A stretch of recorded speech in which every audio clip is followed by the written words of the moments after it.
So hello everyone, again si Ricky po ito, and allow me to share this cycle count schedule, this one.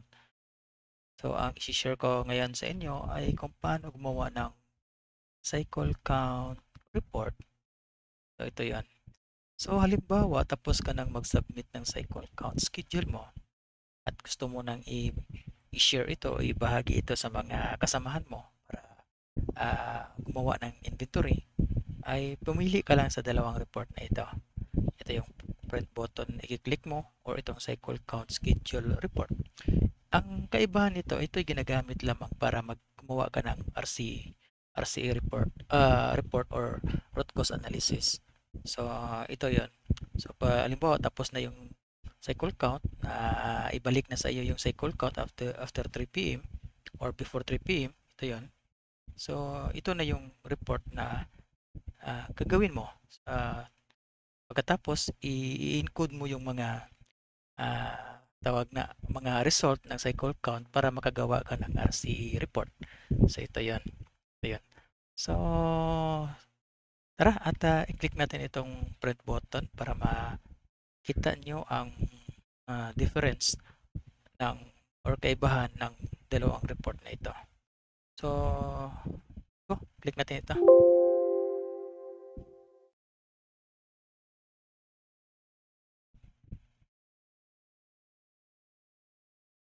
So antayin lang natin matapos niyang i-consolidate or i-process yung mga data bago niya palabasin yung report. So mapapansin niyo naman sa baba na nag-perform siya.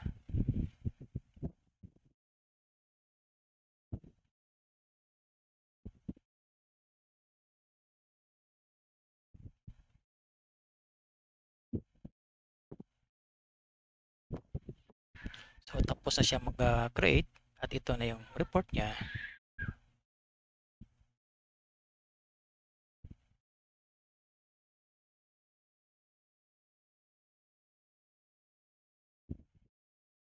Nakita niyo. Now, ang kaibahan ng report na ito compare sa report dito, ang dami niyang mga informations na nilagay ko. So at saka ang unahan niya ay para hindi makita ng magka-count ay ginawa kong asterisk, ay parang ganyan. So it means wala siyang unahan. Compare dito sa isa itong cycle count schedule for RCE report, mayroon siyang unahan para may para makapagawa ka ng comparative report. So i-compare mo yung unahan sa system at saka unahan na bilang. Pagkatapos siyempre mayroong mga over or either discrepancy na mangyayari, doon ka gagawa ng RCE report. So ito 'yon. Ito 'yon. So ito, ipiprint natin itong isa para mayroon tayong basis kung ano ba yung kaibahan ng cycle count dito na na-print natin. Ito yon compare dito. So mas maganda ito ang gagamitin kasi konti lang yung mga information na ibinigay ko. Ito yan.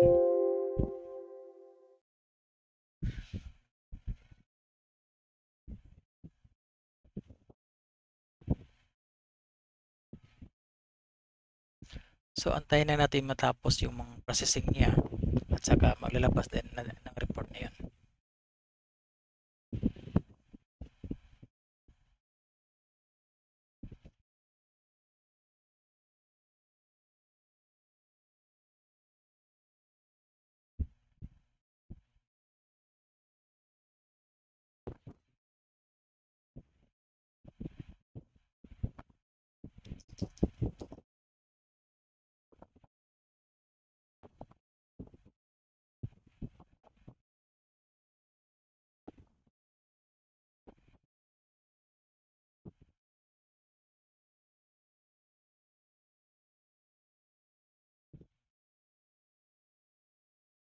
So tapos na siyang mag-process at ito yung report niya.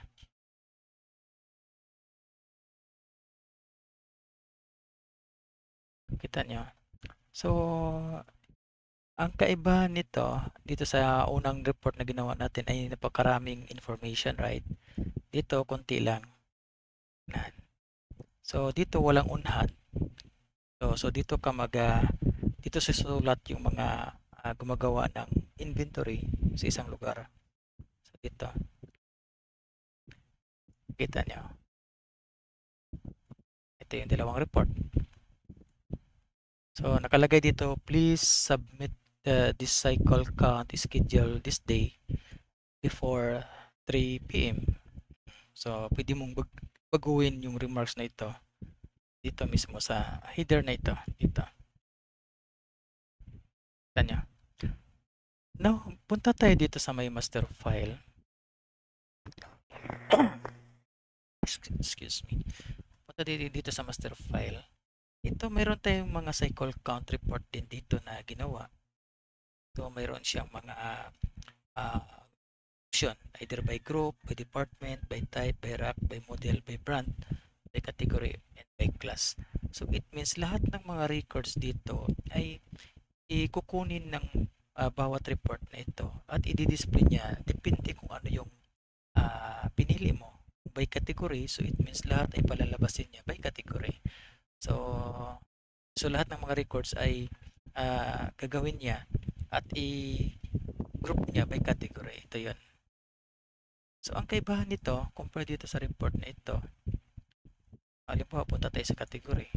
So, kung gusto kong mag-print out ng lahat ng mga categories, ito yun.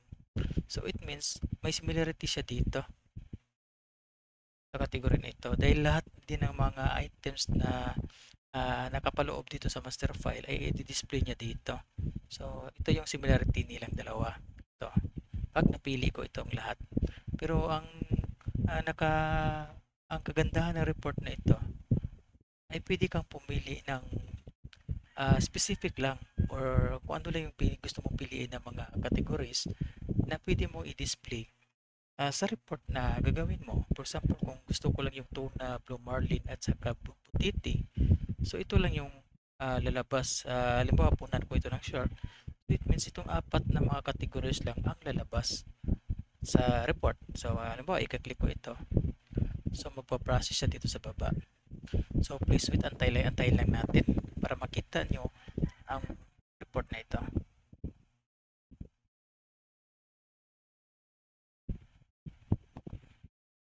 So ayan na, nagpa-perform na siya.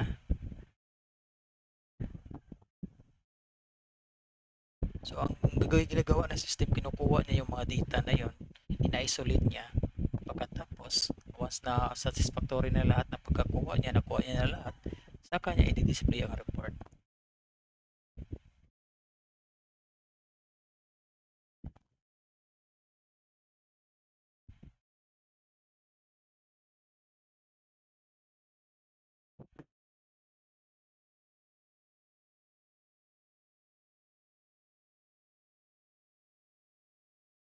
So, almost done na siya. So ito na yung report niya.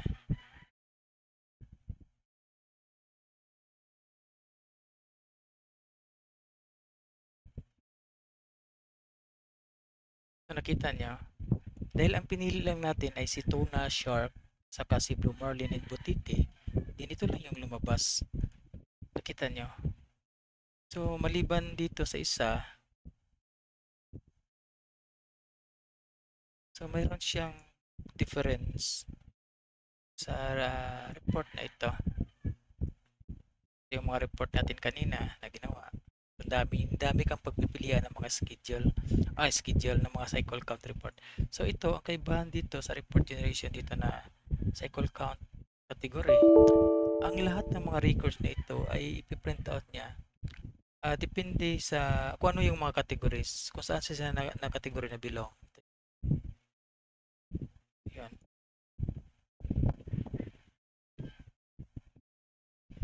So it means lahat ng mga records ay isasama niya doon sa report na yun.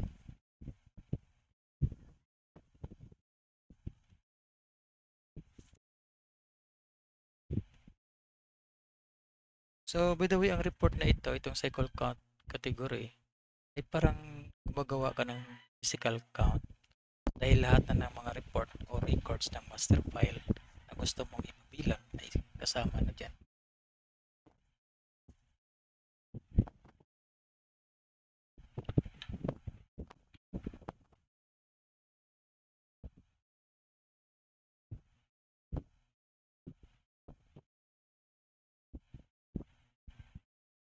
So, antayin lang natin matapos at saka natin makita ang report.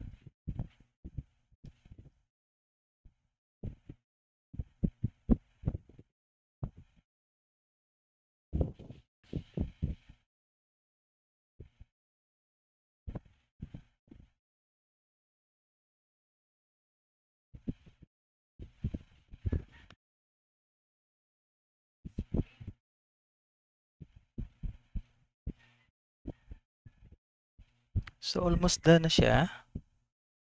So, ito na yung report niya.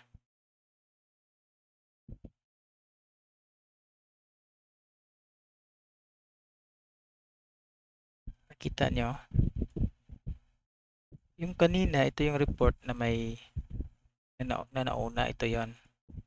Pangalawa, ito yung sa cycle count schedule. At sa pangatlo, ito yung report na pinili natin by category and by selection. Ito yon. Ito yung apat, tuna, shark, blue marlin at botiti. At ito yung bago lang natin na napakita na ginawa. So kung napapansin nyo, ang kaibahan ng dalawang ito, cycle count, category, ito yung lahat na ng mga records na gusto mong ipabilang. Parang physical count na siya. Ito yon. Ito yung kung ano lang yung mga categories na pinili mo, yun lang ang palalabasin niya. Ito yon. At ito yung sa schedule. Kung napapansin nyo. Ito yon. Nakita nyo. Yan. Ito yon. So, ito, hindi ito nakita dahil hanggang 60 lang yung ding records na ginawa ko kanina. Kung napapansin nyo sa master file, 60 records lang yon. At ito yon. Ito yon. Kaya hindi nasali itong 61, 62, 63, 64 dahil nauna ko i-submit bago ko ni-remove yung mga records na yon. Kaya hindi ko napansin na nakapaloob pala ito sa transaction. So kaya itong nangyayari, walang information na lumalabas. Nakita nyo.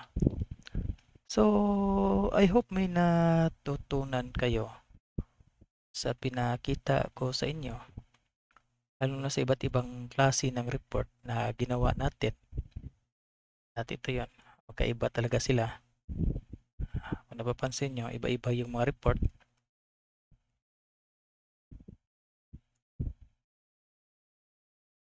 Ito yun.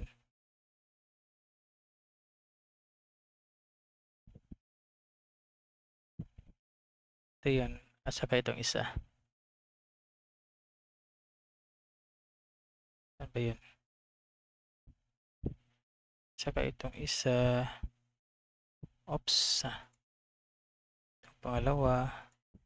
Pangatlo. Ito yun.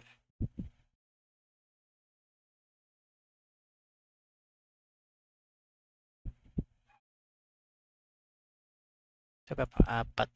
Nakita nyo? So meron tayong apat na report na ginawa. So iba't ibang report siya. So I hope may natutunan kayo sa pinakita ko sa inyo, and thank you everyone. Ang purpose lang ito ay para mapabilis at mapadali ang pag-conduct ng cycle count at saka ang pagkagawa ng RCA report. So once na natapos na yung cycle count, mabilis din yung pagka-create or pagkagawa ng RCA report para sa management. So thank you everyone again for watching my video, and I hope you subscribe to my channel.